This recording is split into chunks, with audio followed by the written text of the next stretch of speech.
If you've been on Claiborne Avenue on Sunday evenings, this is a familiar sight. Yes? Usually it's crowded with motorcycles with a gnawing noise, and you don't get any rest till after 9 or 10 o'clock at night. In pre-pandemic New Orleans, crowds could form anywhere, at any time. That social fabric is woven into New Orleans. And that's one of the positives to our city. That's what's gotten us through Katrina, the oil spill, all of these disasters. For the African American community, the Sunday gathering has cultural and historical significance. During the days of slavery, it was only on Sunday that slaves were allowed to congregate. It's part of the culture. People weren't dying like this.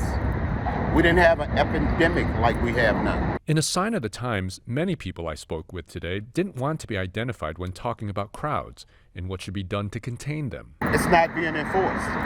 Personally, it goes back to other bigger issues. We don't have enough resources. When I say resources, I'm talking about cops. The NOPD says it's been cracking down on the crowd on Claiborne well before the pandemic, but doing so is complicated because it's a public space. Individuals have some constitutional rights that we have to respect as well. So we definitely trying to engage and discourage gatherings as much and as often as possible. Dr. Tanya Hansel is with the Tulane School of Social Work. She says during times of stress and anxiety, people often turn to each other to take the edge off.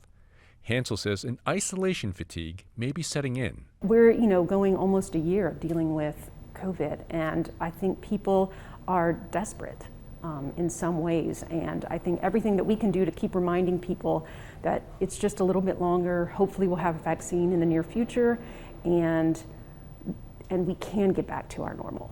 Until then, being socially distant is being socially responsible. But as these crowds have shown us, that may be easier said than done. Tom Trung, Eyewitness News.